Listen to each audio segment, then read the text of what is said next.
Some of us got lucky last weekend. I mean lucky hunting. Well, I did not spend my Saturday sitting in a deer stand. I do know people that did, and I'm very good at mooching off people, so I was able to score some beautiful venison backstrap. I know some people that really don't like venison. They say it's too gamey or too lean. I think the reason venison gets a bad rap is because people are cooking it wrong. What I'm gonna do is go over the top with this. So we are going to take our backstrap, stuff it with mushrooms and cream cheese, and then wrap it in bacon. First step is we're actually not gonna touch the meat. We are cooking some vegetables. You could just use a red onion. A shallot's just a little bit milder in flavor and sounds more impressive when you tell people about it. Next, we're gonna chop up a nice big meaty portobello mushroom. Actually, 3 of them.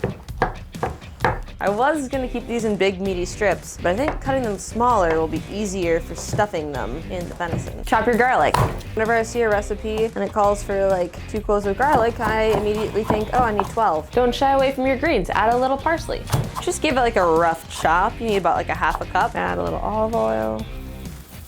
Let these guys hang out and cook until they get nice and translucent. Drop your beautiful mushrooms in. Let them sweat out all their juices. Everything smells amazing. Let's add our garlic. Add in your parsley and a little thyme and a little more thyme. While your mushroom mixture is finishing cooking, we're gonna add our cream cheese to a bowl. You could use goat cheese if you wanted, but cream cheese is cheaper and Midwesterners are cheap. They won't care about the difference. They might actually look at you funny if you're using goat cheese. You need a really strong wrist for this. Whew.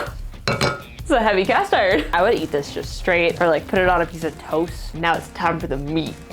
I don't know a lot about hunting, but I do like to think I know something about cooking. And I know that backstrap is one of the best cuts of deer you can get. So if someone gives you backstrap, it means they really care. We're gonna butterfly our backstrap. And it's important that you don't go all the way through. You don't wanna separate this, we're just opening it up. You know your venison's fresh when you're still finding little hairs in it. So watch for hairs. Buck hair. We're gonna take our stuffing and spread it around on both sides of your backstrap. Fold up your little stuffed backstrap. Make sure stuff isn't like oozing out because that's a little too much and it'll be messy when you're cutting into it. So I'm gonna lay the bacon flat out on the cutting board. Bacon, you could put toothpicks in it, but honestly the bacon should just stick together. Place this seam side down on your baking sheet. I'm gonna bake it in an oven at 375. It's gonna take around 20 to 25 minutes. It might be a little weird to wrap an animal inside of another animal, but I think this looks amazing. It's done and I am ready to cut into it.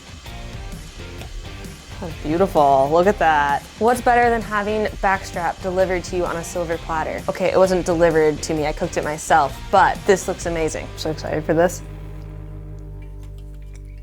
I don't know shit about hunting, but that's delicious.